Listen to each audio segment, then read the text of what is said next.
El SEGIL acompaña, siempre trabaja, representa víctimas de violaciones de derechos humanos y siempre trabaja en conjunto, en alianza con organizaciones locales.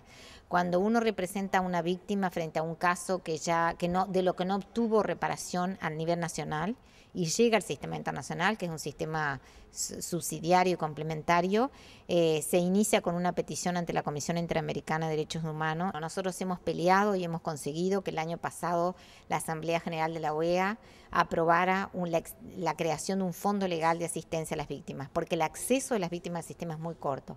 Las víctimas que acceden generalmente son las de los grupos vulnerables, pero porque hay ONGs que se preocupan por darle esa representatividad.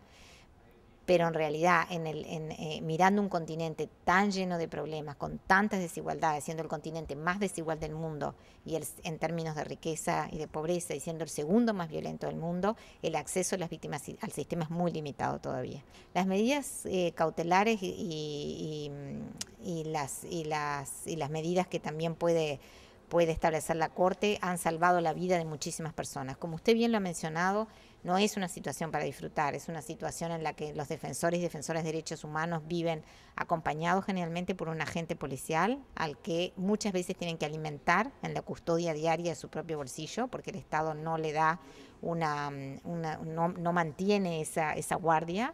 Tiene una cantidad de medidas que reprimen de alguna manera o limitan su libertad de circulamiento, expresión o movimiento, lo cual no debería ser, pero son medidas esenciales para nosotros. Nosotros vivimos en un continente enormemente, tristemente, con un gran nivel de amenazas a los defensores de derechos humanos. Colombia es un ejemplo tremendo. Hoy estamos viviendo una etapa súper dura en Colombia, súper dura, donde una cantidad de grupos clandestinos están mandando amenazas de muerte constantemente.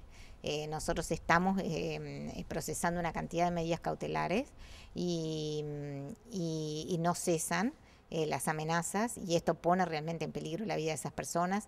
En México también ha pasado, en Guatemala también ha pasado. Centroamérica es una región también peligrosa para los defensores de derechos humanos.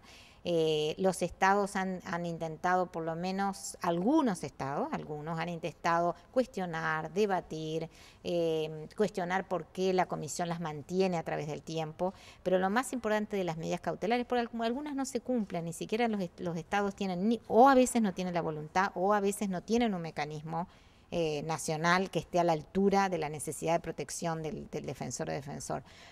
Pero muchas veces sí han funcionado, pero además lo más importante es que llama la atención a un órgano internacional y llama la atención al Estado sobre la existencia de ese riesgo de vida en la práctica de una actividad como la defensa de los derechos humanos. Y eso sube la vara de debida diligencia que debe tener el Estado para prevenir situaciones como esta.